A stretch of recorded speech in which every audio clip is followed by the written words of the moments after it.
Hello everyone, welcome to Conflict Voices, your go-to source for insightful discussion and education about the Israeli and Palestinian conflict. I'm your host Asaf. Today I'm very excited to have here Colonel Grisha Yakubovich. We want to talk with you, Grisha, about Gaza, to understand better the history and the development of the relations between Gaza, Hamas and Israel, and so on and so forth. Grisha, I would love you to elaborate, but you were the former coordinator? No, I served at COGAT. The Coordination of Government Activities in the Territories. I completed my service as a colonel at the COGAT when I was the head of the civilian department at the headquarters in Tel Aviv. But to surprise you and your audience a little bit, I was the last mayor of the city Gaza as a young captain at the age of 26. And I will add to that I'm the only IDF officer that was honored by a family in Gaza. There's a kid named after me. And this is something that I usually don't publish. I usually share when I'm in a lecture or in a bus touring the Gaza envelope. It was actually my first question. I would love to hear this story. How come that the family in Gaza honored you?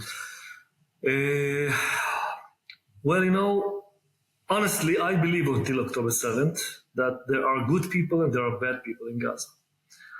And I'm dealing with myself, about how I feel towards the people of Gaza after what happened on October 7th. I'm deeply involved in what has happened in Gaza for more than 30 years, even as a kid. I came to Israel at the age of 6, actually quarter to 6 from the USSR. We moved and we lived in Netivot, a small town near Gaza. So for me as a kid, I spent the weekends in Gaza on the beach. For me as a kid, it's to go with my parents to Fras Market inside Gaza City to buy vegetables.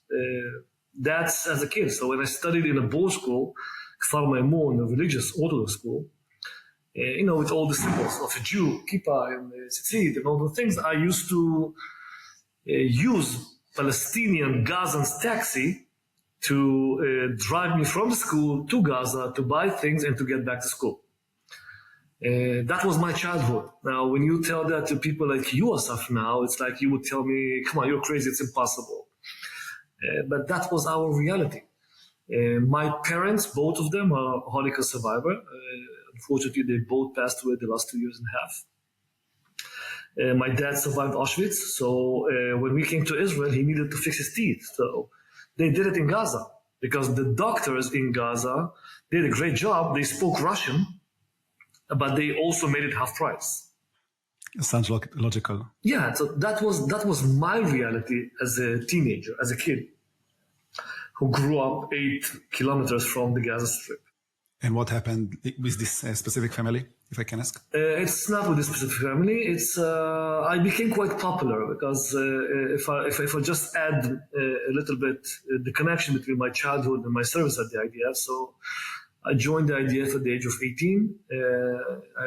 I started as an infantry soldier, Givati Brigade, Palkhan. Probably you know what does it mean, but I have expertise in explosives and I'm also a medic. And I spent quite time in Gaza and Lebanon, Judea and Samaria and other places as a soldier. And then I was trained as an officer. I became an officer and I quitted Givati. And I became a civil administration officer in Gaza. This is something I did not plan to share, but I think it's important for the audience to understand that. As a young soldier, I lost my commander in Lebanon. And I remember in Aishiye, the people standing while we were crying there. We lost our commander, our best friend, our leader. We were at the age of 18, 19. Young soldiers, and that was painful. And I saw and I remember them during the night. It was raining, and they were all smiling and laughing on us. How come we, the soldiers, Israelis, we cry like babies? And it made me hate Arabs. I supported Kehana. You can elaborate who's Kehana? Yeah, Kehana is right. He's more right wing than today. We have this. What's his name? Ben-Gvir, okay? And Kehana is an illegal political party that actually became illegal. It was declared in the state of Israel as an illegal political party, but this is what I supported. I hated. Remembering that event during that night when we lost our commander in Lebanon. And this is how I started my service as a civil administration officer in Gaza, while my responsibility actually is to take care of the people that I actually hate. Can you please elaborate about this position? What does it mean? Yes, COGAT, or the civil administration, this is not something that the IDF or the government of Israel chose to have. This is an obligation. Anywhere in the world, and if lawyers listen to us, when a country conquers a piece of land, according to the international law, if you are part of the Western Wall, you are obligated to establish, or you are obligated to provide services to the people that you conquered. Now, 1967, we won the 6 Days War. The state of Israel tripled its size, and we conquered the Gaza Strip, Sinai, Judea and Samaria, or the West Bank, and the Golan Heights. The Golan Heights were annexed at the 80s, so the civil administration there was cancelled. In Judea and Samaria, the West Bank, it's still going on. And in Gaza, except Jerusalem is something else. This is a total different story, okay? We are talking about a piece of land that surrounds the western part of Jerusalem that were annexed to Jerusalem, and the people there are part of Jerusalem. They are not part of the state of Israel, okay? So this is a different status. If you will, in the future, participate in my tours around the Jerusalem envelope, so this is something that this is one of my expertise, okay, while leading those tours. We're going to touch those topics, I imagine, in another episode. Very interesting topic. So yes, I came to Gaza, you just said what is the civil administration? So yes, we were obligated according to the international law that we respect and we implement, and this is why the state of Israel decided to establish an organization that was named Civil Administration to provide services to the people that we conquered. This is an obligation. It's not that we did a favor to somebody, or it's not that we wanted to conquer them. If there was an option to take Gaza and to win the war without them being there, it would be amazing for everybody, I believe. So we will not be probably occupiers. But as occupiers, as part of the Western Wall, this is what we did. So this is why I was appointed to be the mayor as a young captain between 92 to 94. The mayor that was elected refused to implement his obligation according to the elections in Gaza. He was afraid that he would be assassinated. So the governor, the Israeli Jewish governor, he was not Jewish, actually, he was the Israeli governor. He was actually Druze, appointed me and told me, Grisha, your responsibility is to make sure that the municipality of Gaza will function. So yes, I was responsible to collect taxes, to clean the streets, to create jobs, and to treat sewage. That's what I did. You spoke about being responsible for Gazans as a young officer, right? And now you speak about being the mayor of Gaza, which is two different positions, if I'm not wrong. It's the same organization with the same responsibility, but every 2-3 years you do something else. So at the beginning, as a young officer, I've been the liaison officer to the battalions who were posted in Gaza to make sure that they will be able to deal with the intifada. Okay, with I would say, I don't know how to say it in English, that intifada is balagan. Okay, I don't know if there's a word to balagan in English. It's not resistance, but it's more as chaos, or in Hebrew, the right definition to that is meri ezrachi. Okay, I don't know how to say meri ezrachi in English, but it's some sort of civilian rebel. Okay, against the ones who rule the Gaza Strip, okay? So I've been the liaison officer working with those battalions. It's like, just for example, it's like nobody ever entered to a mosque without me. because I knew where to find the keys and I knew from where to bring the muazzin. And I made sure that all the soldiers who will be entering to the mosque will be without shoes. You say about Jews. Jews couldn't enter No. Mosques. Even Arabs. No, I'm talking about Israeli soldiers. When we entered to mosques in the middle of the night, because we knew that mosques is something that the ones who resist us use as headquarters, as incitement, as hiding weapons there. This is not something that Hamas invented, okay? But we did it paying respect to Islam. And how do you pay respect to Islam? You don't break the door, or you make sure that you will not damage the mosque inside. Or when the soldiers enter inside the mosque, I made them to remove their shoes. So they actually enter to the mosque only with socks. Meanwhile, like doing an operation? Yes. Meanwhile, doing an operation and under threat, all of the soldiers took down their shoes. Yes, exactly. And was it okay? Have you ever suffered casualties or anything else because of this? No, but you need to imagine 30 years ago how young soldiers looked at me and said, you are our officer or you belong to the other side. Those years, then it was quite difficult to be a civil administration officer presenting the enemy, okay, making sure the enemy in a way. Okay, this is how they pointed on us. It's like if you represent the enemy, you are the enemy. So sometimes we were the enemies of our own soldiers because we did what we did, because it was our responsibility to listen to the people. We had officers and facilities who gave services to the people of Gaza or the Gaza Strip. And they sometimes came to complain. For example, there was a day that somebody came to my office and told me some 2 soldiers stole 2 goats from me. Okay? It's a complaint. And somehow... An Arab. Yes, a Palestinian resident of the Gaza Strip during the Israeli occupation came to my office and complained and said 2 soldiers stole 2 goats.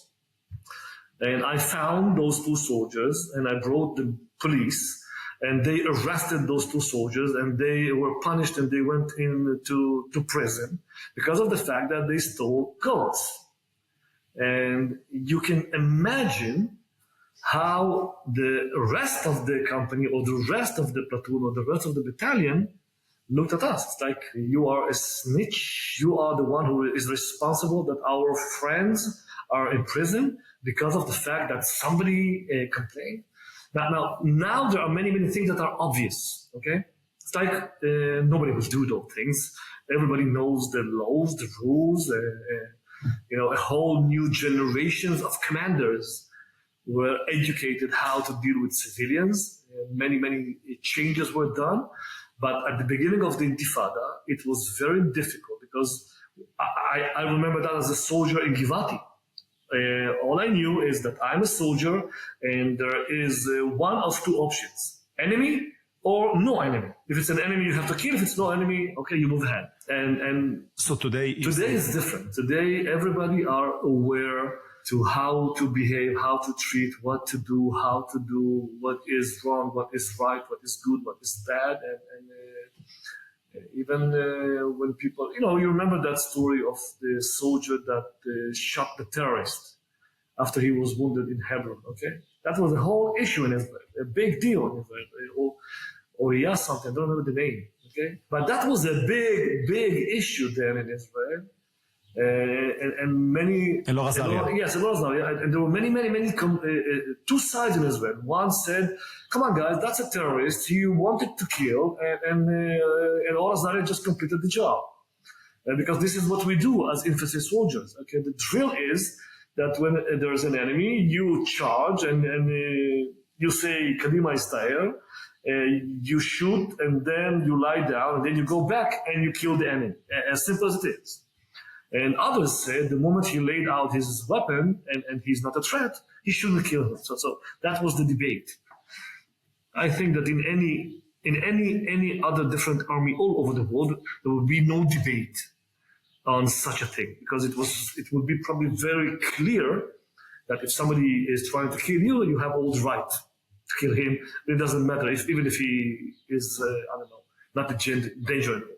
I would like to, if it's okay, to take us to maybe the topic of the conversation, although those talks are very interesting. Just to complete what you say, Elor Azaria was an Israeli soldier that basically shot an Arab terrorist that came to murder Jews and got... He shot a terrorist that conducted a terror attack that failed, and he was lying on the ground, and Elor Azaria decided to complete the mission. This is how he looked at it. The IDF, the commanders, thought differently, by the way. They said no. There was no right for him to do that. And he was judged. Yeah, went to jail. I would like to discuss today all the development between Israel and Gazans and Hamas and everything. I would love, you can choose maybe when to start this conversation, but maybe even before the 6-day war, just to do some comprehensive, analysis of the situation. Until 1967, the Gaza Strip, 365 square kilometers. The amount of people who lived there in 49 was 75,000 people. And then after the War of Independence, Arabs who lived in villages and towns in Israel fled. Some of them fled because of fear from us, and some of them fled because of the fact that the Egyptian army demanded that they will evacuate with them. Just to remind history, the War of Independence started when 2 divisions from Egypt, from Gaza, had a plan, and the plan was to reach to Tel Aviv using road number 4, Yad Mordechai, Ashkelon, and then to Tel Aviv. And division number 2 was supposed to get to Hebron and to disconnect the Negev. And both of them failed. So the Palmach, the IDF, won, and they started to withdraw back. When they started to withdraw back, people from Jaffa, for example, were terrified from the IDF, so they fled. That's why you have refugees in Gaza that if you ask them from where you are or who you are, he will tell you, I'm a Yafawi refugee. I'm from Jaffa. And if you ask others, they will tell you, I'm Sdudi. It means I'm from Ashdod. It was a village, a town. And the ones that lived in Ashkelon, they were actually forced also to withdraw to Gaza, to Egypt with them.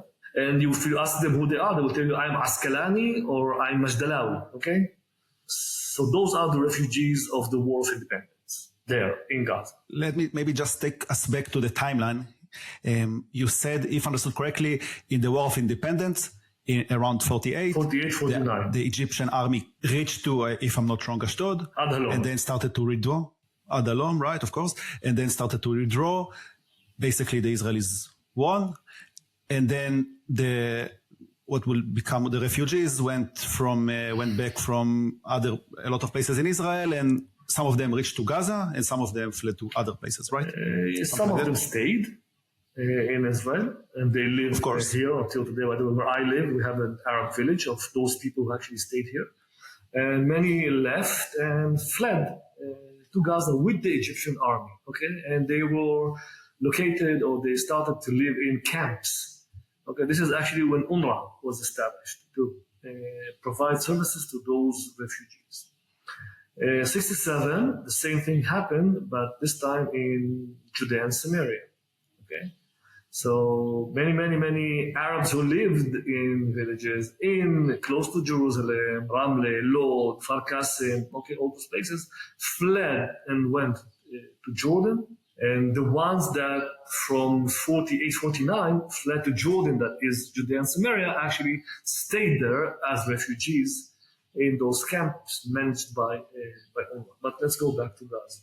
If I can add something, those topics, again, are very interesting. We just did 2 episodes about the refugees and UNRWA and everything with Dr. Einat Wilf and Professor Kobi Michael. I know. So you can totally, the audience I know them. I know them both. We all participated in the session at the Knesset.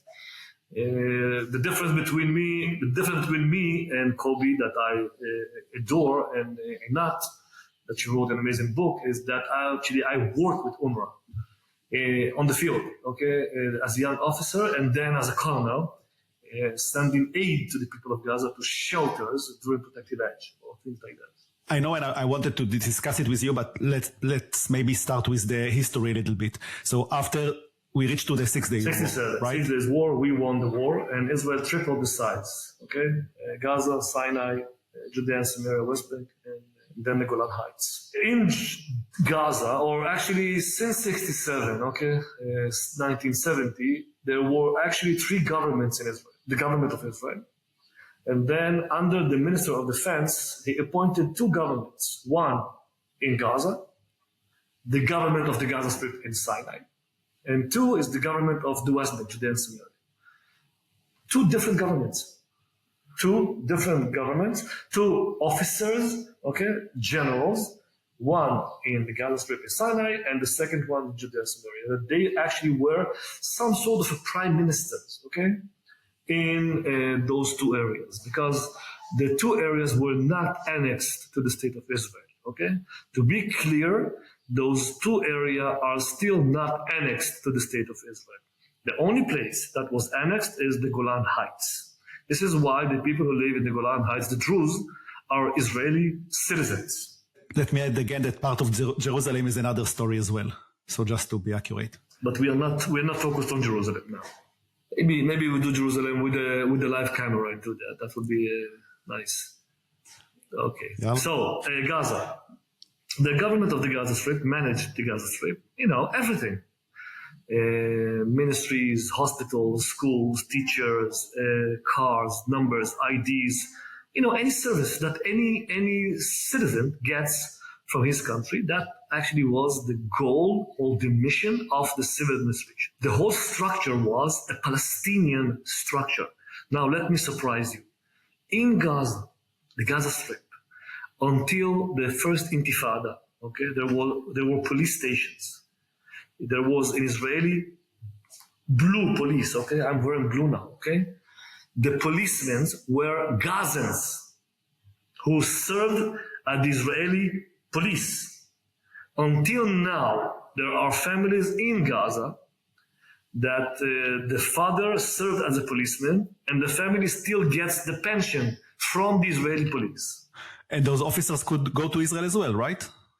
There were no crossings almost, the movement, the access in and out to Israel. As I started, I used a Gazan taxi to drive to Gaza. So Gazans by the thousands, by the something like, I think 200,000 a day, with their cars, enter to Israel to work, to travel, to have fun, to drive to Judea and Samaria. It was free. Nobody stopped. There was sometimes checkpoints. Not more than that. You didn't need a special permit to do it. The permit started after terror attacks in Israel. This is when the whole system started to change. So what happened when the terror started? So the second Intifada started, and with the second Intifada, Israel added more forces in Gaza, and then. Can you just add dates, please? The first Intifada was during the 80s? The first Intifada started December 87, And the first Intifada started in December 87, and it lasted until May 1994. I remember the dates because this is actually when I left Gaza, giving the keys of the municipality of Gaza to Yasser Arafat people. This is when we implemented the Oslo Accords. So until 1967, this is Egypt. From 67 to 94, this is full Israeli occupation. 94, we started the session of Oslo, Gaza and Jericho first. Basically, Oslo Accords, you maybe can say some words about those accords. Oslo Accords is the agreement that the negotiations started in 92, 91 already. That's under the radar. I already started to work in Gaza during the military occupation in Gaza with the first representatives of the future Palestinian Authority, unofficial. Many things you do unofficial until they become official. This is life. This is how it works. There are many things that are happening in the Middle East that are not official, and they become official when they are published, and then you have a ceremony, and then you sign on papers. But there's a whole process until you get there, okay? And I think that you can understand between the lines what I'm trying to say here. Then Oslo, the second step, the second part was in the West Bank, Judea and Samaria. This is actually the Oslo Accord, the official one, the big one, that the Gaza Strip looked like settlements, 3 settlements in the north, Netzarim, Kfar Darom, Gush Katif, and Morag. Okay, it means it's all Palestinian responsibility, almost, not all of it. And then you have the settlements, and in the West Bank area A, B, C, okay, D, other places, with responsibilities that were given to the Palestinian Authority. Okay, according, and I just want to say one thing: Oslo was supposed to last 5 years only, and during those 5 years, we were supposed to negotiate about the 5 major big topics, and I want you to remember that if you don't mind, because I'm going to ask you questions later. Okay, so you can write it down if you want. One is the future of Area C in Judea and Samaria, okay? And in Gaza, by the way, also, because there was also some sort of Area C in Gaza. It means the future of the settlements. Will they stay? Will they be evacuated? Should we make swaps? Okay, but this is the whole thing. Nobody then planned to disengage from the Gaza Strip, okay? So when we talked about the future of Area C, it's not only in Judea and Samaria, it's also in Gaza. Then the real question is, what will be the future of the settlements, okay? Will they all stay? Some of them, okay? I have a whole lecture about that. Let's not enter to that, okay? The real question in the Oslo Accords? Or the real question where? I'm saying let's not enter to that, because I have a whole lecture about settlements. Just to tease you, there are 3 types of settlements: security, strategy, and ideological settlements. Each one of them is located in certain places, okay? And there is an explanation to that. Again, I'm not here to justify good, bad, wrong, right. I'm just saying there is an explanation to that. Maybe in the future we will talk about it. Then topic number 2, issue number 2, we were supposed to discuss the future borders of the Palestinian state. Where should it be? The Green Line? The municipal line of Jerusalem? A different line that was agreed upon in some other discussions? Is it going back to the 2-state solution that was accepted at the UN when there was a recognition of the state of Israel? Or we are talking about the lines of 67? Okay, it's a whole discussion that we needed to negotiate. Number 3 is the future not the future, but the Holy Basin, Jerusalem, and the holy places. Who will control that? Jordanian Waqf, Palestinian Waqf, international, UNIFIL, Israel's responsibility, whatever, okay? 6 options. What about the refugees? Those are the 2 last things. Number 4 is the future of the refugees. What will be the solution to the refugees? And the 5th thing is the right of return. Who has the right to return? Now, we need to understand that, and you know what, let's do that. Let me ask you, how many Palestinians are there? Around 2 million, I think, in the Gaza Strip, around the same number in the West Bank. I know that UNRWA provides, if you speak about refugees, I think that it's around 6 million already. Let's count, Asaf. 2.1 million in Gaza, 3.4 in the West Bank. It depends who counts. Is it with East Jerusalem or not? And the rest are in Chile, Uruguay, Paraguay, Argentina, Europe, and the States, a total amount of 14.5 million. Now, when you are the elected president, you are the elected president of 14.5 million Palestinians. Not only Gaza and the West Bank. It's all over the world. Lebanon, Syria, Jordan. What do you mean by the elected president? Mahmoud Abbas. Mahmoud Abbas was chosen by like all of those 14 million. He was chosen by his people. He is the head of the PLO. He is the... Yeah, but... Yes, people voted for him. By the way, in Chile, there's a big community of Christians from Bethlehem that fled. When we will tour the Jerusalem envelope, I will be talking about the Christians from Bethlehem that fled Bethlehem out of fear from the Muslim majority there. and you can read about it all over.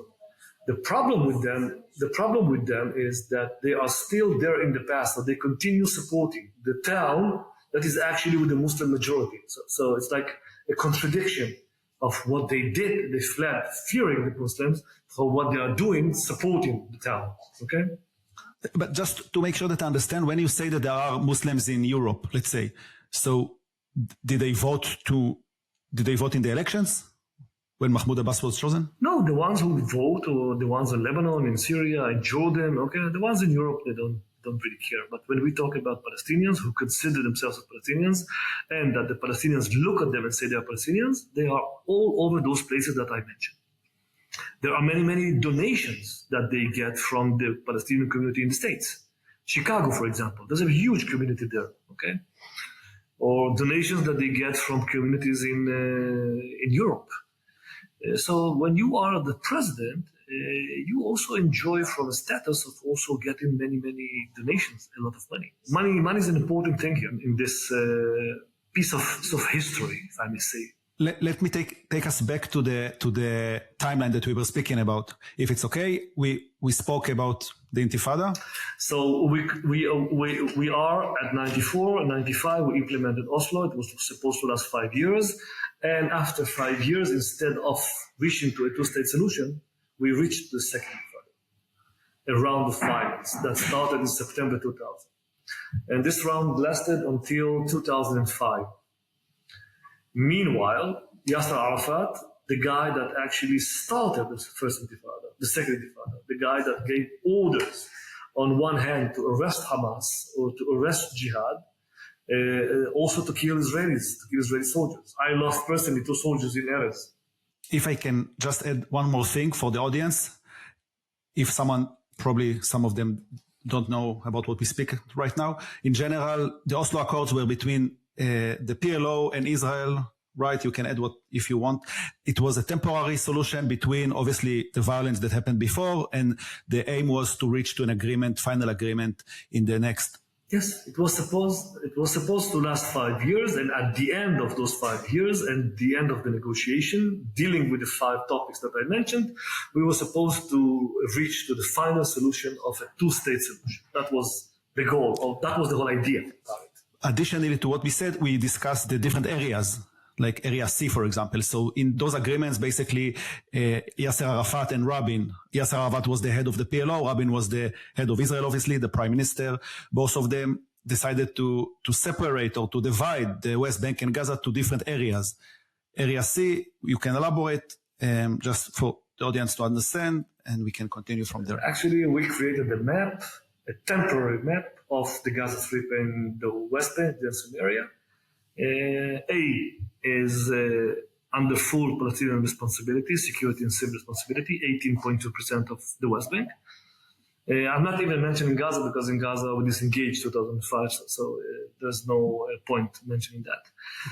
Area B is full Palestinian civil authority and full Israeli security authority, 18.8% of Judean Samaria of the West Bank. And Area C, 63% of the West Bank. All the settlements are in Area C in the West Bank.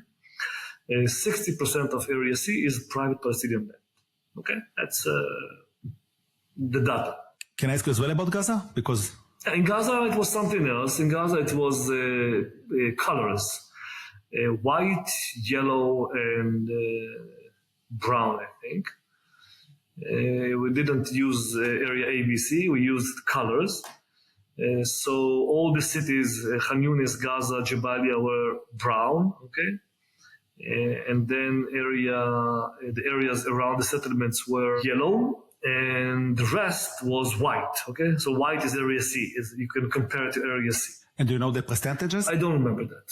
Okay, I don't remember that because I think I forgot it because it was irrelevant, and it's really irrelevant after we disengaged from Gaza in 2005. Actually, Oslo in Gaza was cancelled. So it was really, but it was not like in Judean Samaria, okay? It was less, something like the settlements set on, again, don't catch me by the number, but if I'm not wrong, they set only on something like 9% of the Gaza Strip, not more than that. Even less. Yeah, we speak about around 8,000. Less, right? Something like close to six, not more than that. Yeah. 6K. Okay, so we spoke about, I imagine, a peace, a lot of decades that were pretty peaceful, and then the Oslo Accords, and the violence started. And then instead of a two-state solution, what we got is the second intifada. Orders directly from Yasser Arafat, the president. Let's not forget that Rabin was assassinated in 95. Palestinians say that this is when Yasser Arafat lost hope because of that, but I don't accept that. I know Yasser Arafat personally. I met him personally in his office, and I've been working closely with some of his people. So it was not that, okay. And I will keep it as it is. I prefer not to open it now. I still have some restrictions, okay, on information. I can add, I think that his wife revealed a lot of things about his ideas before even signing the Oslo Accords. His wife, she is from a family. She's from a Christian family of Tawil. It was unpredictable marriage. It came out of convenience. How come a Muslim family marry a Christian family? They have a daughter. I'm not so sure that it's his daughter. So let's keep it as it is, and I think it's enough. Maybe I will write a book in the future. I don't know. We started to discuss all the topics, right? We were speaking about Area C, and about the borderlines in Jerusalem. What I said is that during the 5 years, we were supposed to negotiate about those 5 major topics. Okay, there were many topics, but those are the biggest, let's say the big shots. And then instead of completing the negotiation, what we had to deal is the second intifada that lasted from September 2000 to 2005. Meanwhile, Yasser Arafat passed away. Mahmoud Abbas, Abu Mazen got elected. And in 2005, he declared an end to the second intifada. And he brought a message, a new message. But he actually... It's not that he brought something new, but he said the following. By the way, honestly, he was a brave leader. He said it loud and clear. Abbas, Abu Mazen, yes, he said no to violence. And he also said it publicly. The biggest mistake that the Palestinians did is that they used violence. And the only way to reach to the Palestinian ambitions, goals, targets, whatever, is through Western ways, not violence, negotiations, discussions, international pressure, and that's the only way, and not violence, because we belong to a different part of the world, and we are not part of, let's say, we are not in the Middle Ages or something like that. And he will be judged by his own people through this, I would name it now, okay, a narrative. So it's a narrative that he is leading until now, okay, with difficulties, with contradictions in it. And the narrative says no to violence, okay? Only international pressure. There's no partner on the Israeli side, as Bibi Netanyahu says on him. But he's holding, okay, his narrative, and he says no to violence. And I believe him, and I met him also personally in his office and in New York a few times, and he is really, he's holding the message, and he believes in that. Do you think that he really wants to have this eventually? We will get his goals are? Okay, but for now, let's understand that since 2005, or after Yasser Arafat passed away, Mahmoud Abbas, the leader, leads a message, leads a narrative that says no to violence. 2006 elections at the Palestinian Authority, Hamas won the elections, not to the presidency, but to the Palestinian parliament. And by winning, okay, he got more seats. Mahmoud Abbas, the president, was forced to establish a unity government. So this government was appointed in 2006, and it lasted until June 2007. Okay, I want to stop here for 1 minute, and I want to discuss about Hamas. Hamas, a political entity that was established by Sheikh Ahmad Yassin in Al-Azhar University in Egypt on the knees of the Muslim Brotherhood. Ahmad Yassin brought this ideology of the Muslim Brotherhood home, Gaza. He lived in the city of Gaza, Sabra neighborhood. I know the house. I've been there. I met Ahmad Yassin in his house as a cripple. I was very young to understand what I've seen, but I do remember that event because for me, it was a piece of my understanding of who are Hamas. And they started as a social organization. So Hamas is a terror organization, a well-organized terror army that evolved in 3 stages. The first one, the 80s, a social organization. There is a name to that today. Today we can name it as da'wah. Okay? It means we will be in the mosques. We will feed the hungry. We will feed the poor. We will help the poor people. We will do one of the Islam mitzvahs, okay, sadaqah, okay, helping the ones who are needed, the needed ones. And they also spoke with the occupier, us, and they said to the occupier, don't worry guys, all we do is we are taking the kids. So instead of the kids being in the streets and joining Fatah, the terrorists, we will occupy them in the mosques, and we will teach them Islam, and we will teach them culture, and we will teach them poetry, okay, and etc., etc. Like we have in Israel, okay, but Nassim, something like that, but in mosques. It was an underdog policy, and then in '88 they published a manifest that actually calls to jihad, and the only way to achieve to the Palestinian goals is by jihad.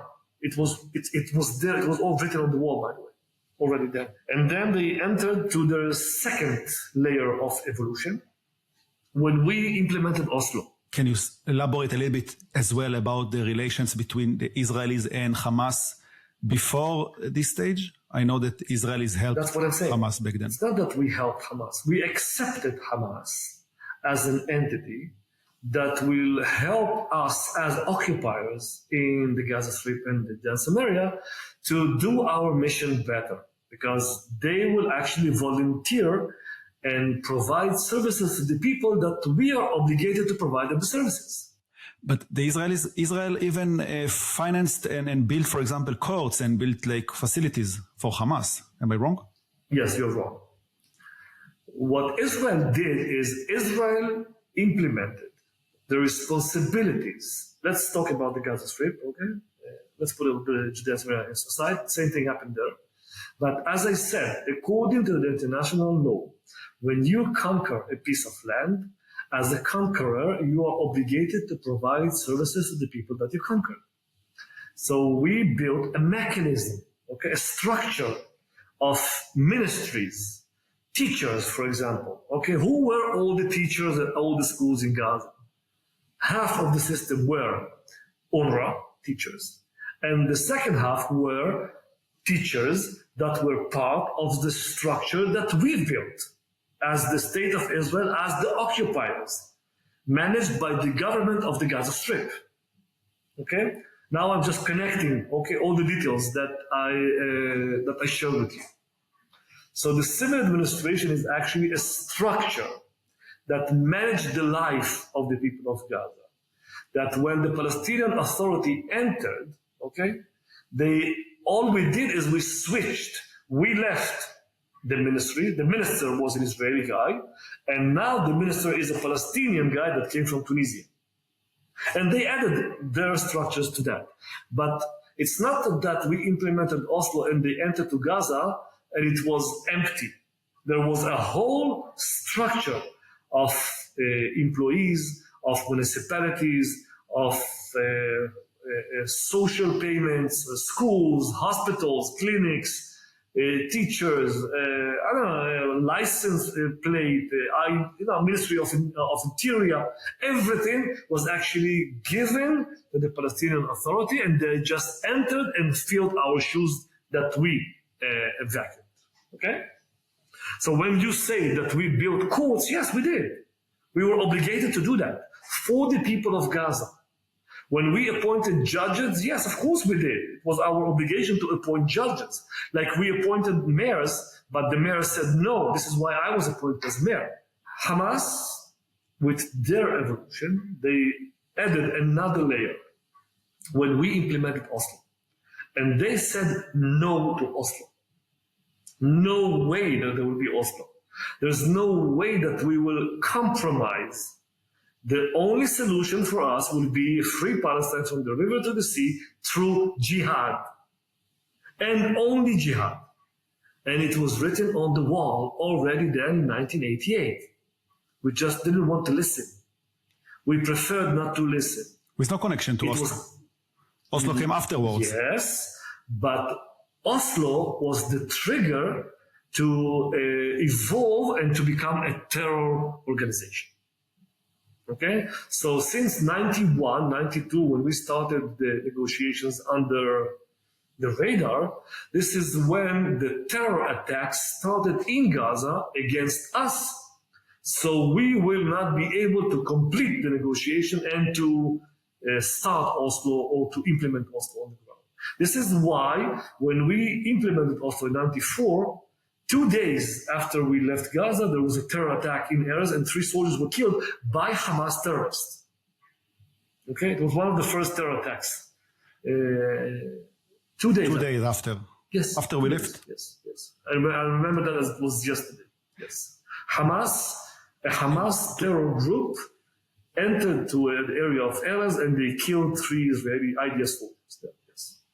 It was a statement. We are against this process of a two-state solution. We do not accept that, and we will fight against it. Okay? It was not a statement.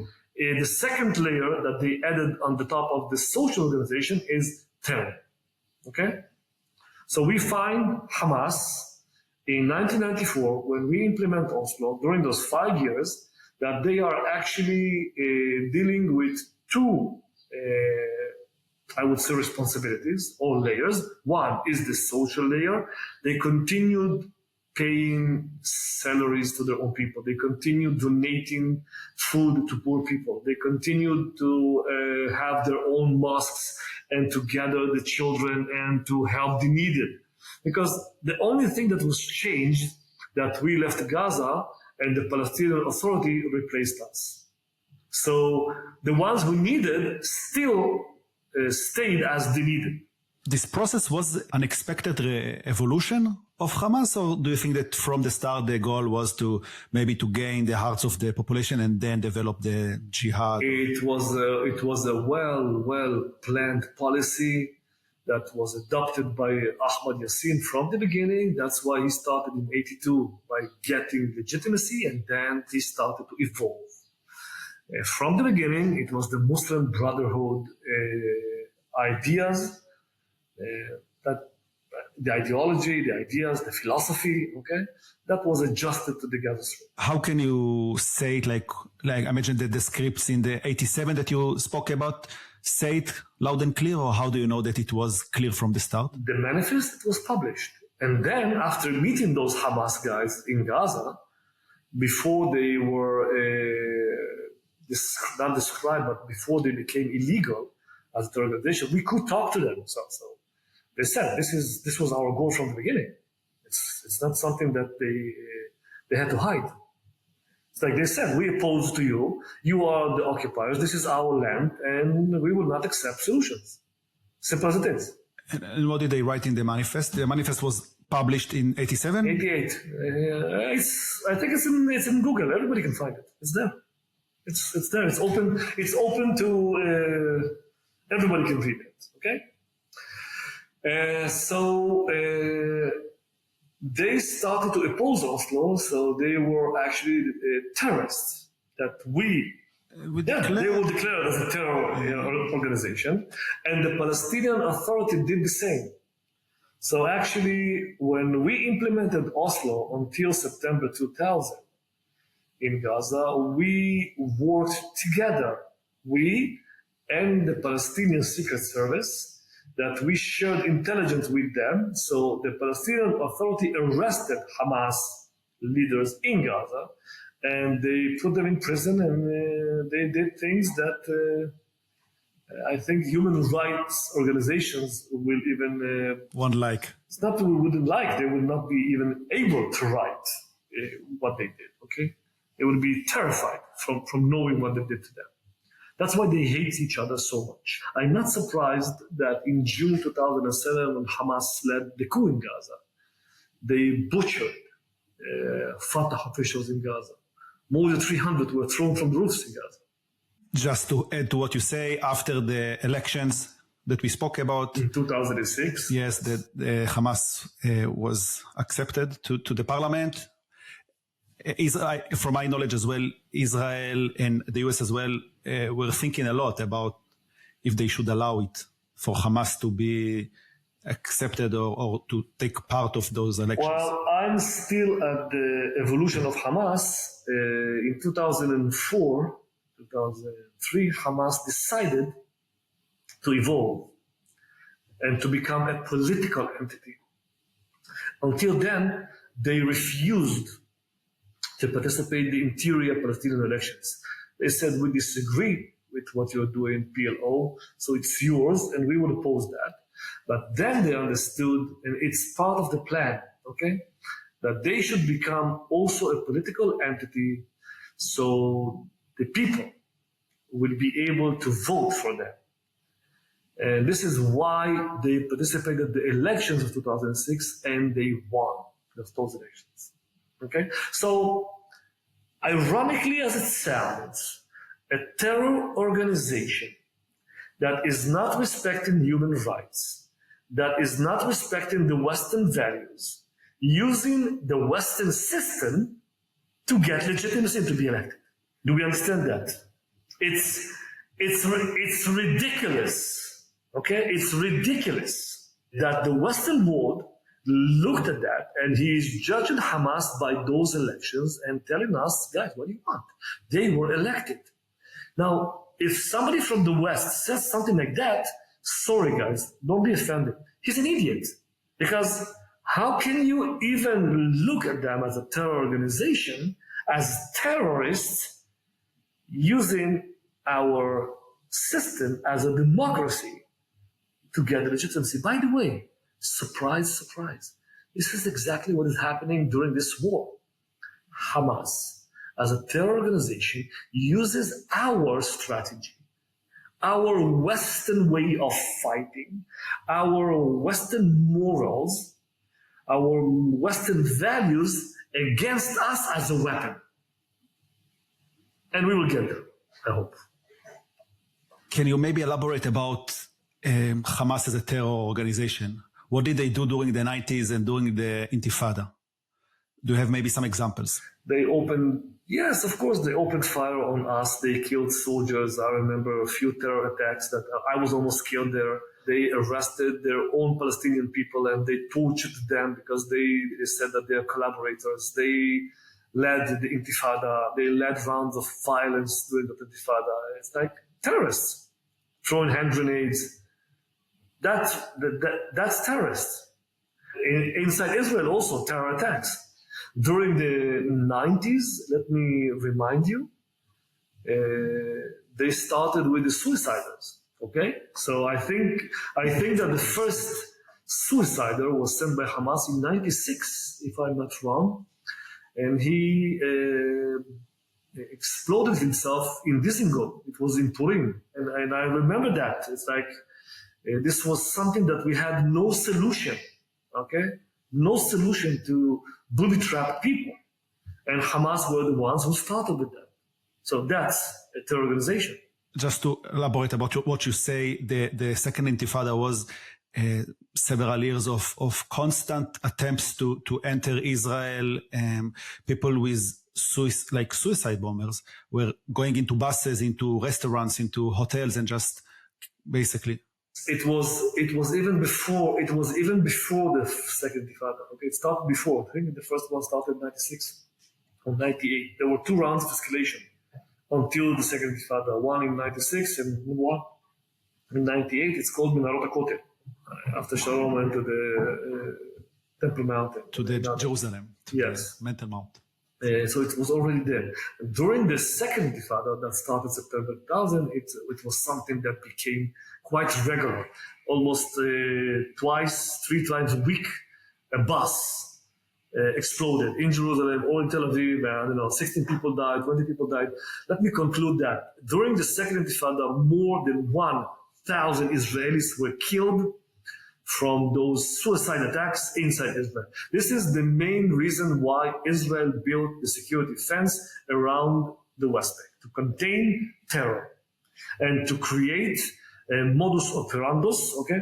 It's an operational approach to contain terror and to keep free access in and out into areas A and B inside Judea and Samaria or the West Bank. When we speak about Hamas as a terror organization, which is pretty clear, what were our options? Because Fatah, the PLO, was organizing the Intifada with Hamas.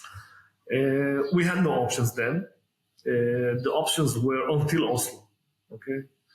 Now, the thing here that the moment we implemented Oslo, we trusted the Palestinian Authority and we expected that they will keep law and order in areas A and B or in Gaza, Jabalia, Rafah and others.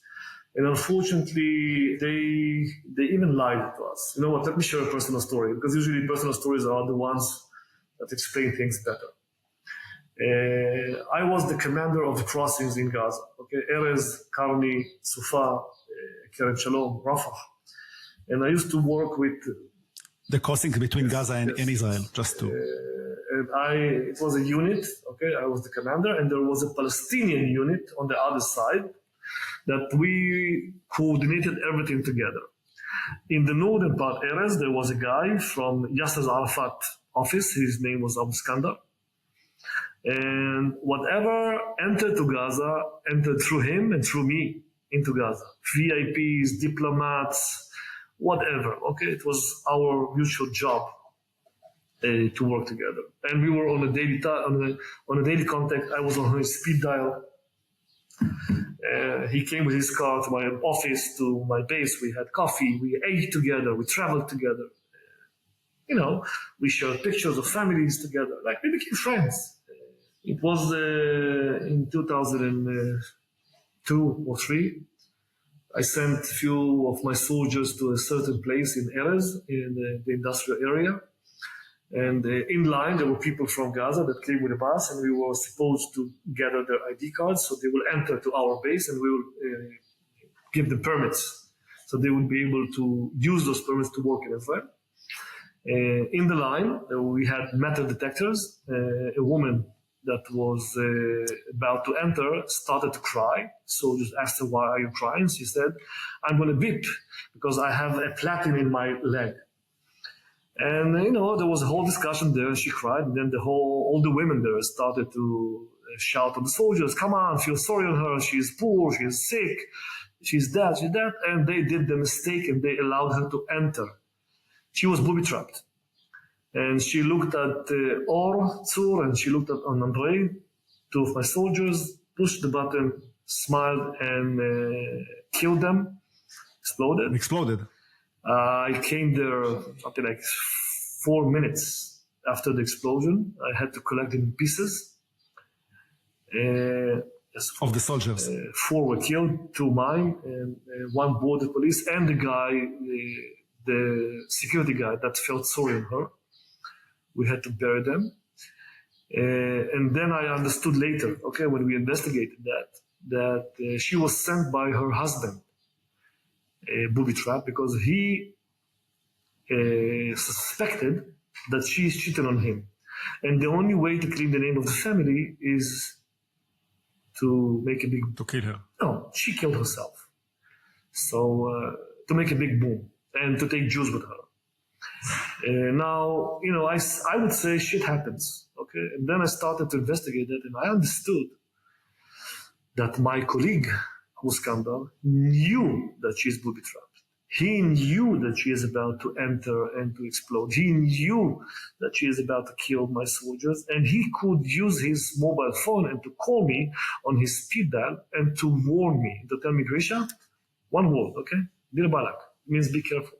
That's all. I would understand everything. And he preferred not to do that. Now, it's the same guy that I trusted with my life, that we worked together, we did things together that I'm not allowed to publish because I'm signed on certain things. And he is the guy that, because of him, every year I have to drive to Nahariya to visit a family that are so happy to see me once a year when we go for his Memorial Day. This is my story with Abu Skanda, okay? But it's not only my story. This is the story of the IDF and the Palestinian Authority, or the government of Israel and the same Palestinian Authority that signed on papers with us, meaning we will make peace, but actually betraying us. This is how we feel. It's not only me, it's a whole generation of leaders and commanders that feel that they were betrayed by the same people that we brought here to sign and to make peace with us. And this is something, a story, okay, that has a huge impact on the Israeli society. And it will still have an impact on us. And I think that October 7th is a wake-up call that we forgot the second Intifada, because we already then knew that probably there will be no other option. There will be no other option because probably this narrative that Mahmoud Abbas leads is irrelevant. And we will have to live on our sword, maybe, for always. In 2006 elections, Mahmoud Abbas and Hamas established unity government. We stopped all coordination with this government because it's Hamas. And then Hamas decided to implement the dream. After the third layer of evolution becoming a political entity, they decided to connect this vision to a piece of land. So they conquered Gaza from the unity government, slaughtering and butchering Fatah, friends, officials. The majority of them fled. We saved their lives. The ones who stayed were judged or executed. If I'm not wrong, more than 700 or even more were killed during that coup. And since then, Hamas is the sovereign entity in the Gaza Strip. June 2007, this is the date. Since then, Israel implemented a policy towards the Gaza Strip that says a simple policy: we disengaged from the Gaza Strip 2005. We evacuated all the settlements. This is a terror entity. What do we owe them? Nothing. So whatever we supply to Gaza, we will keep it as it is. We will not add. And the moment they will decide what they want to do with themselves, this is when they will find their own solutions, because it's their decision to launch rockets. It's their decision to launch mortar shells. It's their decision to implement terror. And actually, they started then the first stage of creating the second Palestinian narrative that I will title it now, the narrative of Muqawama. Muqawama is resistance, okay? Jihad from 88, this is the translation, okay, from 88, from the manifest, to a narrative that they will lead in the Gaza Strip, and now they are obligated to build it. So in the future, where they will use, ironically, the same Western tool that we call elections, it will be elections according to the narrative of using jihad. Again, as ridiculous as it sounds, but this is the logic. So in 2008, they led the first round of escalation to protect Cast Land. A round of escalation that we were defined as bullies all over the world, that we do not respect human lives, and we had to deal with terror. Okay, let's not forget, they launched rockets and mortars into Israel. But everybody justified the victim. We were not the victim. They were the victims. This is when they started to build this strategy of we are the victims. It doesn't matter how strong we are. It doesn't matter how much weapon we have. We are the victims. We are the freedom fighters. Okay? It started already then. Let's remember that. Okay? Because it goes along the whole way until this war. Okay? Since then. Around 2007, right? When you say back then. Around even before that, yes. Actually, since 2007, 2008, yes. They legitimized what they did against their own brothers by gaining legitimacy from us, from Israel. Do you want to hear how? Just an example. Yes. We always said, as Israel, as part of the Western world, rockets are launched from Gaza. Who will have to pay the price? Hamas. Even Bibi Netanyahu said that. So each time when we said it, and each time when we did it, Hamas said, yes, amazing. Yes, we are paying the price now. But we do hear the other side says, legitimizes us. Yes, by bombing us. Yes, by trying to kill us. But the other side, by doing that, is actually giving us legitimacy. Because we as Israel say and state, we will punish the ones who are responsible. Responsible equal Hamas. Hamas equal terror. Terror equal legitimacy. So, as maybe weird as it sounds, we legitimized the terror organization Hamas with what they were doing in Gaza by attacking them, by stating that they are the ones who will pay the price. We also said, always, Hamas is the sovereign entity in Gaza. And it's their problem. And then there was another event, a report that was published, the Goldstone report.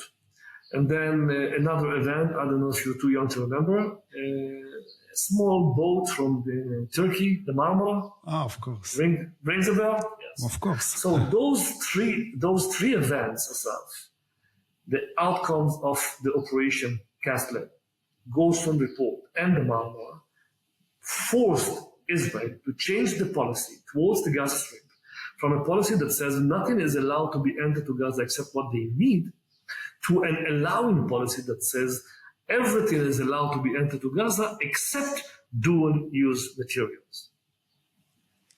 Okay? Can you elaborate about the Goldstone report and the Marmara?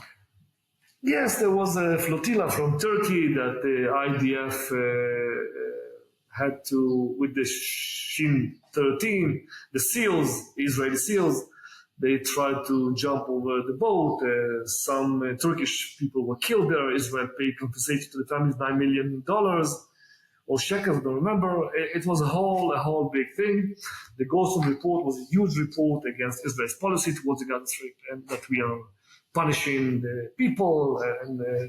So those three elements actually, so we will get legitimacy from the Western world, we had to change the policy. It was a huge international pressure, okay, when you combine the three elements. And then in 2012, we started the second round of escalation. I'm going to use Palestinian dark humor. There was Hamas chief of staff that he used his silver Kaya car to visit somebody, and as the Palestinians told me, you send him one-way ticket to Allah, okay? We killed him, assassinated him, and the second round of escalation started in Gaza, pillar of defense. It lasted, I think, not more than 2 weeks or 3 weeks. We was about to start the ground attack, but it was stopped by who? By the Egyptians. In Egypt, who in Egypt? The Muslim Brotherhood. Let's go for a minute to Egypt. Mubarak ruled Egypt. There was the Arab Spring, Al Tahrir Square, revolution. Mubarak was sent home. Elections, and Morsi won the elections. Muslim Brotherhood. In Gaza, Morsi, the leader of the Muslim Brotherhood in Egypt. Now, I want to clarify one thing. There is a border between the Gaza Strip and Egypt. Now, usually when I lead my tours around the Gaza envelope, I ask a simple question, people, okay? A simple question. How many Israeli soldiers guarded the border between Gaza and Egypt? The majority of the people tell me between 1, 8, 10 battalions, okay? And only few people tell me 0 because you left it. And yes, 0 Israeli soldiers guard the border between Gaza and Egypt since 2005. This is why when you hear my interviews at international media, you will hear me saying the following.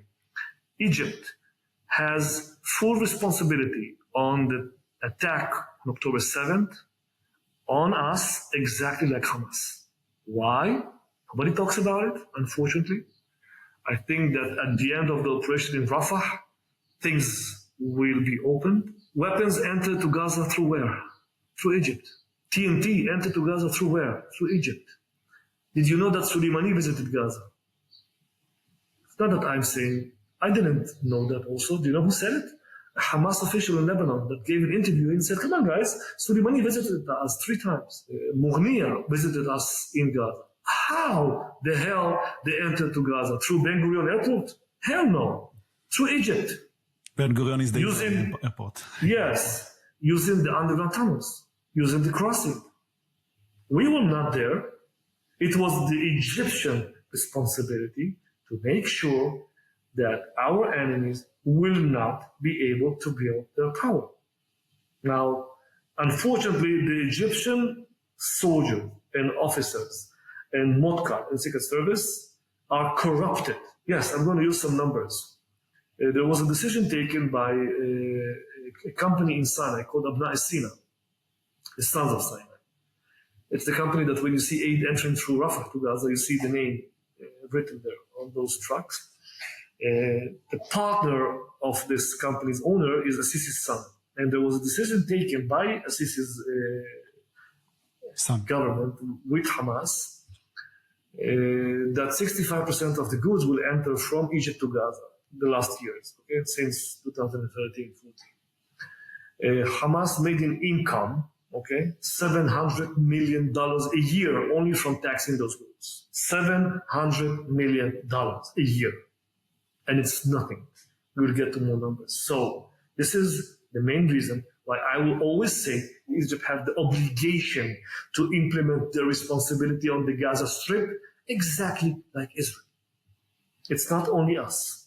So when people claim that Gaza is an open air prison, we are not the jailers. We are not the only ones. There's also the Egyptians. There's a border of 14 kilometers in the south between Gaza and Egypt.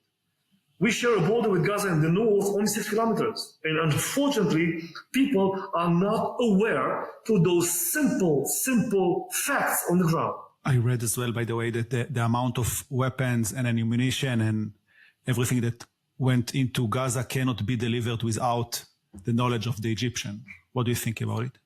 That's what I'm saying. They were all smuggled into Gaza through cooperation and corruption of the Egyptian officers and soldiers, yes. But corruption is one thing and the full knowledge of the authorities is a completely different thing. What do you think? Well, I heard that approach, the approach that said that Sisi's interest was that Hamas will still stay some sort of a threat on Israel, knowing that they are building their own abilities because it serves Egypt strategically, okay? Knowing that there is a threat over Israel. I heard this approach. I don't know. Me neither. I'm asking you.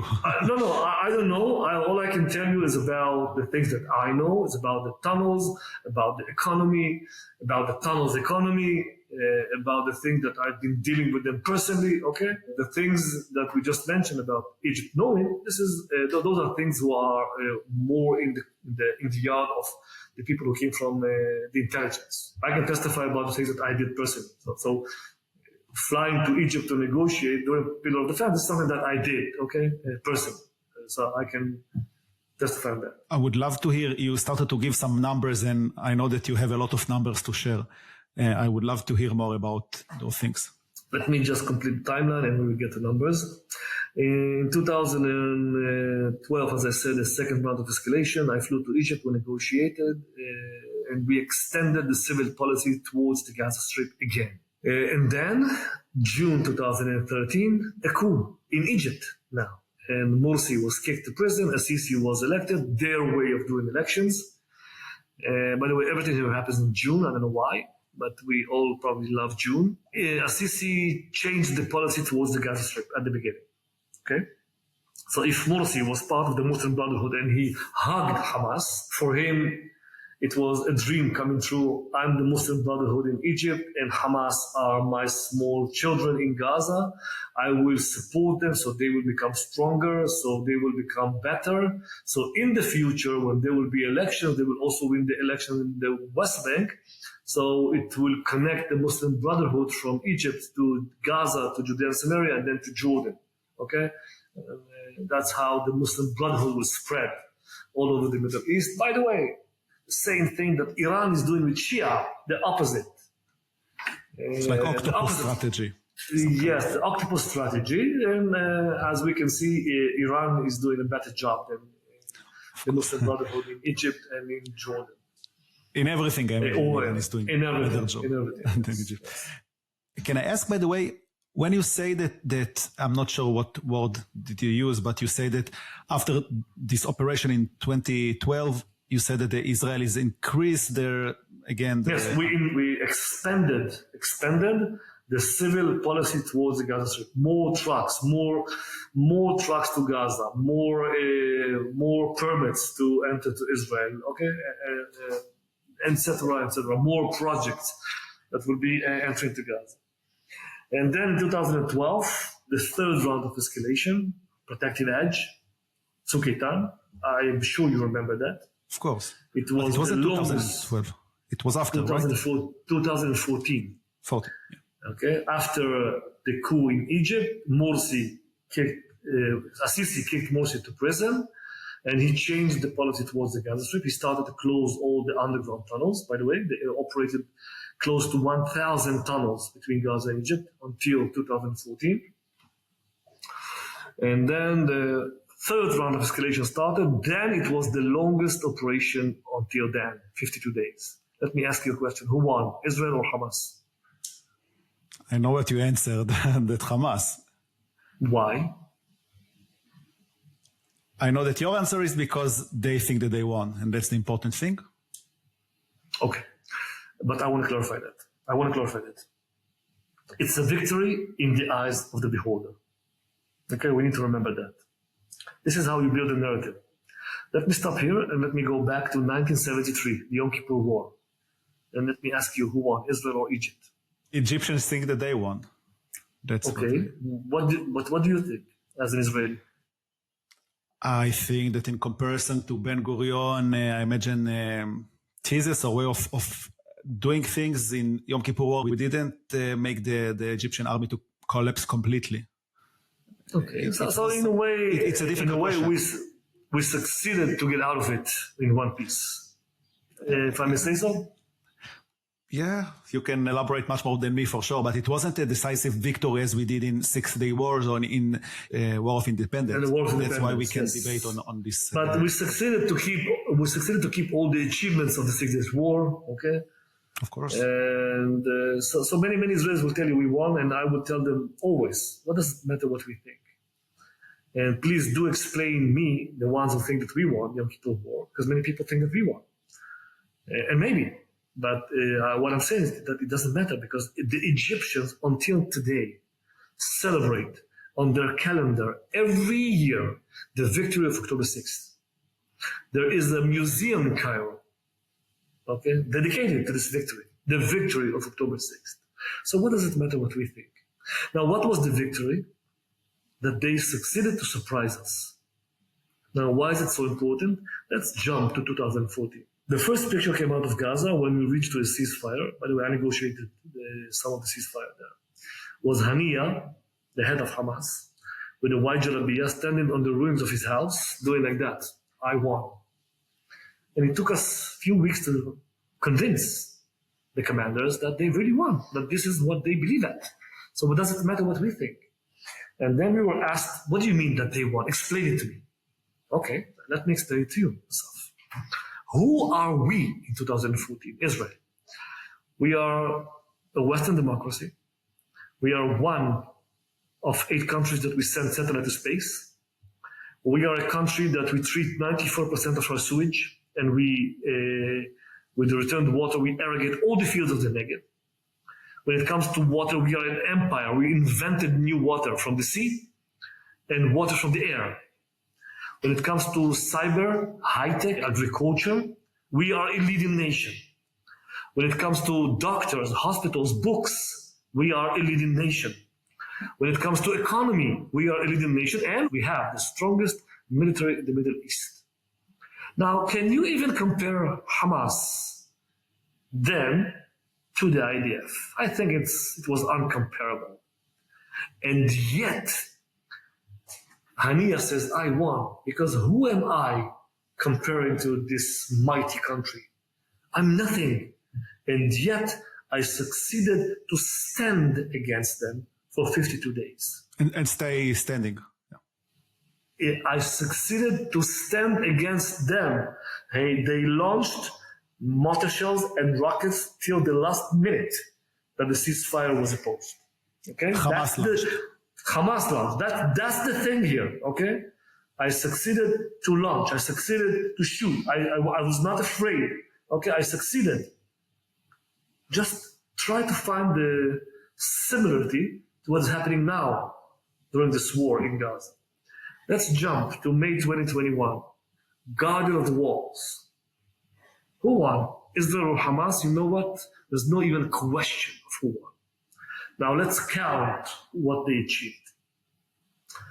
They launched rockets from Gaza and they stopped air traffic to Ben Gurion Airport. Yes. It was the first time that the term unification of the arenas was actually mentioned. They launched rockets from Lebanon, Syria, for the first time. And for the first time, there were demonstrations on the peace border between Israel and Jordan. Do you remember the riots in the mixed cities in Israel? I wanted to add it, yes, of course. Yes, that was the biggest achievement. The Arab Israelis that live in Israel are participating in the war and they help their brothers in Gaza. Okay? That was an amazing achievement. Amazing achievement. Of course. Synagogues were burned in Israel and more than 500 officers were injured. Israeli officers. Mm-hmm. Yes. And let's not forget, they launched rockets to Jerusalem. They actually earned the title, the Defenders of Al-Aqsa. Who did it all? Hamas. Let me ask you the following. In between, we also had to lead 3 rounds of escalation between Israel and PAGE, Palestinian Islamic Jihad. Who won? Israel or PAGE? What do you think, Asaf? For sure, no, not Israel. Okay, so who won? In their eyes, I think it's them. They have the time. We cannot really win in this game. So let me open your eyes, if I may, okay? And it's not from arrogancy, because I really want to open the eyes of people. We lost and PAGE lost. The one who won are actually Hamas by doing nothing. Nothing. They did nothing and they won. Why?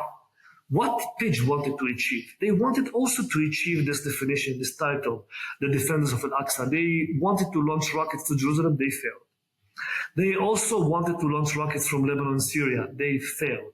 They also wanted the Arab Israelis to join the battle and provoke, and they failed. So what the Palestinians in the West Bank and Gaza said, who are the only ones who can? Hamas. So they sacrificed the failure of Pidge, so they will earn the points, so people will look at them and say, those are the heroes of the Palestinian street. This is how you build a narrative that says the only solution, the only way, the only option to kneel the enemy is by jihad. And jihad is the solution. And who are the only ones who will be able to bring the results? Hamas. Because they are the only ones who can. So two narratives in the Palestinian society. One led by Mahmoud Abbas. The second one led by Haniya and his people Hamas. What people would want to see in their vision for the future leadership? They want to see the guys who are losing or the guys who are winning. We all love heroes. Our prime ministers in Israel used to be all of them used to be heroes. Military heroes. Yitzhak Rabin, not only, but leaders. A lot of them. Leaders that did big things. And this is what Hamas adopted in the mosques. From the 80s, if you remember, that we searched the mosques during the first Intifada, this is what we found. Books, Israeli Jewish books that were translated to Arabic, and they adopted, our ways of Zionism into their strategy of building a narrative, how to build the future leaders and how to gain popularity of the people in a Muslim way, in an Arabic way, adjust to what we did in a very, very smart way of building and creating a narrative that they are the only ones who can. Now, October 7th is not that they won. October 7th in the Palestinian legacy it's already written. Hamas defeated the Jewish entity. So it doesn't matter what we think, and although the war is not at the end, but they already achieved it from the beginning, from October 7th. And it doesn't matter what will happen later. Even if we will eliminate them all, it will be remembered in Palestinian history that the only ones who succeeded, the only ones who did that, the only ones in the Middle East who did that, were Hamas that defeated the Jewish state. Now, this is also an eye in the finger to Egypt. Egypt created a victory in 73. And the victory was that they succeeded to surprise us. And then Egypt and Hamas stopped being friends. And actually, by changing the policy, Sisi, that changed the policy toward the Gaza Strip, pushed Hamas to the hands of Iran. And what Hamas did to Egypt, not only to Israel, to Israel it's one thing, but to Egypt what Hamas did is they pushed a finger to their eyes and they said, guys, you won, this is a victory, this is how a victory looks like. And we are the only Arab entity, and we are not even a country, that we succeeded to achieve something that all of you could not. And this is why it is so dangerous. This is why the war we started in May 2021 during the Operation Guard of the Walls, when they called for unification of the arenas. This is when the second war of independence started in Israel. And now, this is a war. The war in Gaza is not a war between Israel and Hamas. This is an existential war. This is our existential war. We need to understand that. Because with our own hands, we help Hamas to grow using Western way of thinking. We're using Western strategy, and I will name it. It's called soft power, And knowing that this is what they're using, and actually they eventually use this whole strategy against us. Numbers that you asked. There was an interview in Lebanon with Hamas senior, and he was asked the following: how come you built 500 kilometers of underground tunnels, and you didn't build even one shelter to the poor people of Gaza? Do you remember this interview? Yes, but you can finish. Okay, I'll be happy to find it because I need it for my presentation. If you can help me with that, I appreciate that. But what did he mean? Okay, what did he say? He said no, the tunnels were for our Nukhba terrorists, for our people, and the people of Gaza are not under our responsibility. This is the UN's responsibility. Now let's clarify what he just said. Asaf, who supplies water to Gaza? Israel and Egypt a little bit, and the Gazans. Okay. Do you know how much we supply to Gaza? Yes, because I prepared for this interview. Around 40%, right? No. No? No. Water, Okay. not energy, not electricity, water. No, you can say the numbers, probably you know better than me. 12%. 12, oops. 12%, yes. And they get the rest of the water from where? Do you know? From their aquifer. Not from Egypt, from Allah, from the aquifer, yes. You know, when I ask people who join my tours, I did it yesterday, by the way, I had a lecture last evening, and I asked the people, what is the amount of water that we supply to Gaza? And they say, you supply all of it. I said, why do you think that we supply all of it? And they couldn't answer. They said, just. And I think that I gave them the answer. I told them, guys, you are all Americans and you all have iPhones. And we Israelis, we all have Android, Samsung. They said, yes, you're right. And I asked them, do you know why? They said, no. I said, it's all about commercials. You know, there are commercials that in the States, Apple is the greatest thing there, that during the last 30 years, all you hear around you is Apple. So you go to the market, you go to the shop, you buy Apple. Because you want to have an iPhone like everybody else. And in Israel, the majority will choose Samsung, I think. Okay, Android, because it's better for us, or I don't know what. This is the impact of you, not you, but I've told it of you, sitting in your living room, opening the news channels, and all you hear is the commercials that say Israel is responsible, Israel is bad. So automatically your response will be Israel, because you know that Israel is the one that supplies. Okay, electricity, who supplied to Gaza until the war? We supplied 38%. Yes, from what I saw from you, we supply around 40. Egypt supply, I think, around 5%. Yes. Am I wrong? And all the rest Yes, comes from Gaza. They have a power plant that is not operational now, but until the war, people in Gaza had only 10 to 12 hours electricity a day. Now, did you know that 100% of the households in Gaza were connected, 100%, not 99, 100% were connected in a way, or with one of the tools, phone, laptop, computer, to internet. 100%. Who supplies them this ability? Israel. Okay, so the last question. Who pays for those services that we supply to Gaza? I would love to hear your answer. I can try to answer, but Throw is guess. Israel, we enter like workers comes to Israel from Gaza. Who paid for the water, electricity, telecommunication, and medical treatment in Israeli hospitals? The UN, let me tell you a secret, they do one thing. They talk. Okay? The UN? No, the PA. The Palestinian Authority pays for the services that we supply to Gaza. How? According to Oslo, we collect the revenues for the PA. And the revenues, okay, because we sit on the custom envelope, it used to be 600 to 700 million shekels. And before we delivered the money to the PA in Ramallah, we deducted what we are supplying to Gaza. So if people in Gaza had only 10 to 12 hours electricity a day, and we needed to improve that and to add more, who should pay for that? The Palestinian Authority. And who said no to that? The Palestinian Authority. Not us. Now, do you know how to build a rocket? Am I? No. Asaf, do you know how to build one? Of course you don't. You can ask your doctor. And his name will be Dr. Google. Of course. Of course. 100% are connected, right?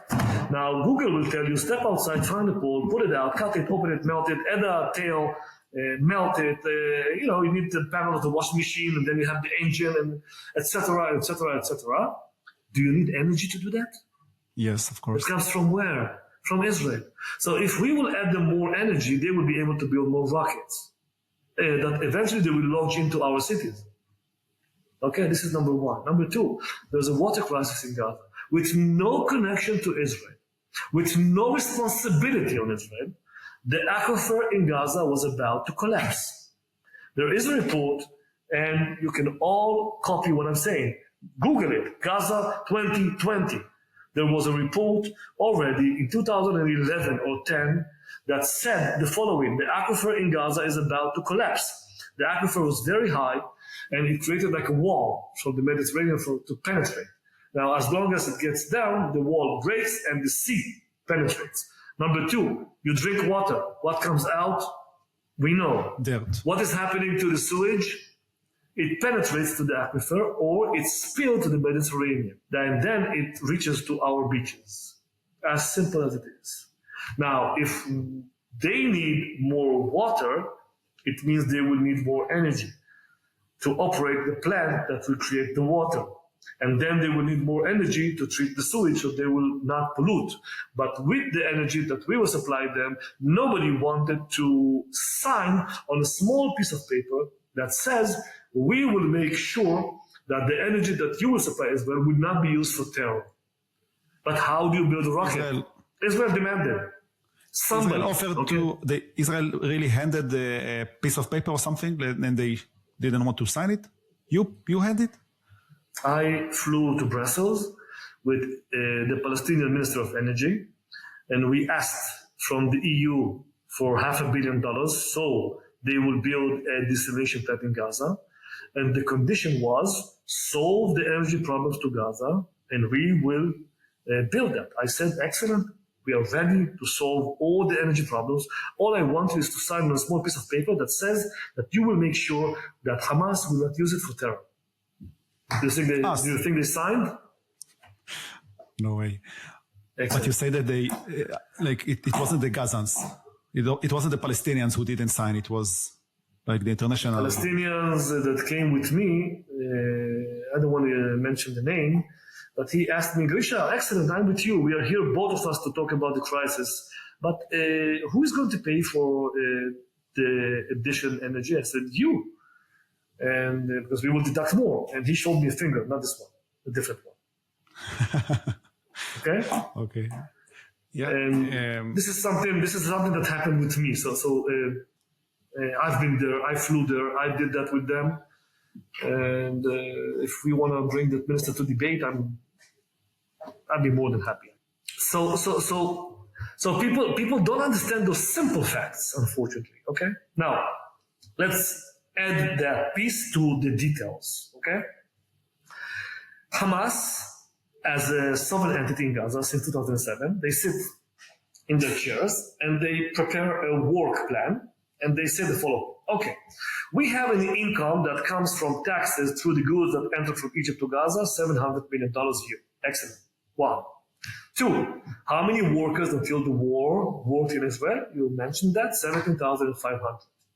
What was the average salary in Gaza until the war, if you were lucky to get a job? 35 shekels a day. But if you were lucky to get a permit and work in Israel, you would be paid 450 shekels a day. Now, let's multiply it. Okay, 70,500 workers a day, that each one of them makes 450 shekels. I already calculated that, although my math teacher died when I was 12. 5 days a week, 4 weeks a month, 12 months a year, $500 million only from the workers who work in Israel from Gaza. Money that enters to Gaza, cash, that they are the ones who move the economy. Who is the sovereign entity in Gaza? Hamas. Who is responsible of the economy in Gaza? Hamas. Who is helping Hamas to improve the economy? Israel, by allowing those workers to work in Israel. How many refugees are in Gaza? 1.2 million. Who supplies them food? UNRWA. Blankets? UNRWA. Free education? UNRWA. Free healthcare? UNRWA.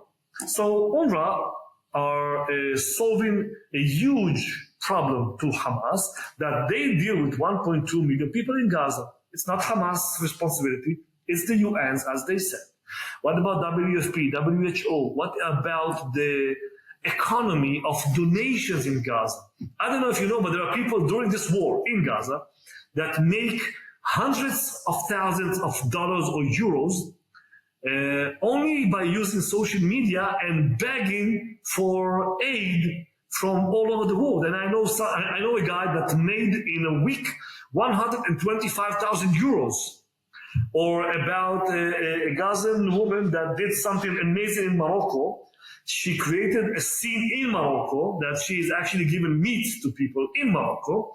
And she just drove there, northern part of Gaza, and she made hundreds of thousands of dollars of donations because everybody was sure that this is donations that are that she's doing in Gaza. Okay? By the way, and it's all over the media. All over the media, that Gazans with English at the level of a 6-year-old kid make thousands of dollars using these platforms of social media of donations, making money on the back of the people. So it's not the people. This is what they understood from Hamas. This is the way to do it. Let's be the victim. Let's be the beggars. Let's show our misery. So, in one hand, we can play the heroes, succeeded to stand against the strongest military in the Middle East for 52 days, or the defenders of Al-Aqsa, and shifted in an instant and becoming the victims. Look at us, we are so poor, the IDF are killing us, okay? And they play this game without even blinking the eye, and the Western world with the Western values buy it just like that. It's fake. Yeah. And this is why this war will last not only a year, it will last more. And we will need to send a clear message to Hamas that there will be no end to this war until we reach to our goals. Number one. Number two, I think that the government of Israel and the modern Western world is doing a huge mistake because this is a terror entity. And if we will not stop this entity here, what happened on October 7th will happen in the States, will happen in Europe. And they need to understand that. This is number two. Number three, the message that we need to send as the Western world, as part of it, is that Hamas will not stay the day after in Gaza. They have one of two options, or surrender, or they will be exiled. Because the issue, the negotiation for the hostages is not the goal. It's the tool for Hamas for the day after. There will be no deal. The deal will start only after Hamas will understand that we accept the four conditions. And as long as they are in a feeling, in a status that they are in strength, they have all the, let's say, time is our worst enemy, by the way. Okay? The Israelis. The Israelis enemy, okay? Time is their best ammunition. Even if they will not even shoot even one bullet, time plays to their hands. And we need to be clear about it, okay? We need to say the following. We will put an end to this war only after Hamas leaders will be exiled. And Hamas will not be in Gaza. Number two, we need to cut the oxygen to Gaza. This is the dumbest thing that a country like Israel is doing. We are fighting an enemy that we are feeding. We are fighting an enemy that uses our morality and our values and the legitimacy that we need against us. And they catch the aid that enters to Gaza, they sell it in the black market, and all they want to do is they want to show the people that they are the ones who hold the aid. And this is the huge mistake that we do. We need to enter with more force to Gaza. I know that there's a price to that, but Hamas have all the interest to keep the hostages alive, the ones who are alive. They need them alive, and we don't need to be afraid of that. We need to cut the oxygen to Gaza. Yes, we need to be a little brutal. And if we would do that from the beginning, this war will probably be ended a long time ago. But the problem that we extended that, And we had to follow up according to our Western way of engagement and supplying aid and humanitarian aid and doing that. And, we are the only army in the world that will do something like that. Yeah. Let me, first of all, it's very interesting, everything that you say. And regarding timing, I read a very interesting article about the need of the Israelis to get things now. We don't have time. We don't want our children to go to the army. Even we have movements, for example, Shalom Achshav, like we want peace and we want it now. And we are used to instant wars. We have no patience, even in football. I know, and this is what I would expect the government to do. The government should say and state, this is a war of existentialism, existence, and it will take time. It will last years. Okay, this is only the beginning, unfortunately, and we need to understand that. This is what I understand. This is only the beginning. Yeah, Grisha, I do have one last question, if I may. It's a story that actually I heard you say about Sheikh Abdallah Youssef Azam, something like that, about his mosque. Oh, Azam al-Ahmar, if you yes. can add this nice story for the end of the interview. Well, it's not a story, it's a fact. This is something that I found out during this war. There was a mosque that was bombed by the IDF in Gaza. I'm sure you all know that we bombed the majority of the mosques in Gaza, the mosques, because they use them as terror facilities. And one of the mosques, the name rang the bell into my ear. I checked it. It was named after a guy called Azam al-Ahmar. I started to check, investigate a little bit, and I read a lot about it. And I found out that there was a guy named Azam al-Ahmar, that he was born in a village near Jenin. He was Sheikh, and he immigrated from this village to Afghanistan. And he is the father of modern jihad. This is the guy, so they honored him and they called a mosque on him to pay respect. When they immigrated to Afghanistan, his wife sent him to the market. And she asked him to buy, if I'm not wrong, red pepper. And he was trying to find this red pepper, and he bumped into a guy in the market. His name was, maybe you can help me, Osama Bin Laden. And they became friends, actually more than that. Azam al-Ahmar became his spiritual teacher of Osama bin Laden, a Palestinian sheikh from a village near Jenin that immigrated at the late 70s to Afghanistan because he said, this is not the fight. I would want to join the real fights of, jihad. And they created Al-Qaeda. And we all know what's Al-Qaeda. Now, in the Middle East, and I would write maybe an article in the future about it, radicalism always grows and becomes worse when it grows in radical places. Simple as it is. I think you can see that all over the world. And, in the Middle East, people looked at Al-Qaeda, Osama bin Laden, and said, oh, wow, what a guy. But this is not enough. And they invented something a little bit way more radical that we all know. It's called ISIS. And then ISIS wandered all over the Middle East, even in Europe, in Turkey, and other places. But they also reached to Sinai. And in Sinai, the ones who were, Mujahideen or Shuhada al-Aqsa decided to change their loyalty, and they became also ISIS. And, kids in Gaza, the sons of Hamas leaders and Pitch said, come on, guys, Dad, you're not radical. I want to join the real radicals in Sinai, ISIS. This is what I believe in. And they fought and died holding the flag of ISIS. And then Assisi won the elections, as I said, 2013, and the first thing he started to do is to fight ISIS in Sinai. And he succeeded to win this fight, and he got some help from a neighbor country. I don't remember the name. I think it starts with an I. Of Israel? Which country? Oh yes, Israel, probably. Yes. Israel. Probably, yes. Okay. I'm trying to be a little bit cynical, okay? I'm trying. Okay. And, he won. So the kids from Gaza, the sons of those leaders, went back home. What is home? Gaza. And this is when ISIS met Hamas and Page, made by a Palestinian guy that was born in a village near Jenin that immigrated to Afghanistan.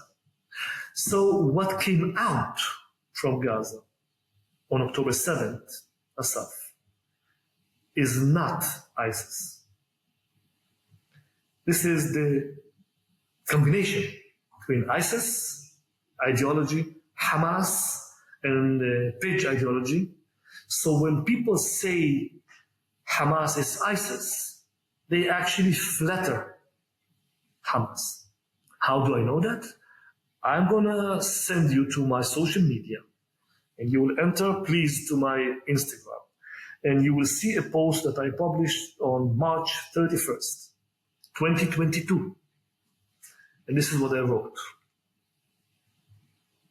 Hamas is ISIS already then. Okay? In 2022, yes, it was ISIS. But in October 7th, what penetrated Israel, what butchered our sons and our daughters, what raped and burned our families, was pure new evil that we need to find the right name. So when people hear that name, they will understand that this is evil. Grisha, it was a pleasure and it was amazing conversation. By the way, I suggest to all of the audience to go check your LinkedIn and so on and Instagram. I saw even that you wrote in 2023 that 1 month before the war, if I'm not wrong, that Hamas is prepared to launch a rocket. I wrote something big is about to happen, something like that. I think. Yeah, 1 month before the war, which is amazing. So thank you very much again. It was a pleasure. Thanks for your time. Thank you for having me. Thank you. Amazing. And thanks all the audience. I hope you enjoyed this episode. If you have any questions, ideas for future episodes, we would love to hear them, your feedback and everything. Thank you very much and have a pleasant day. Thank you.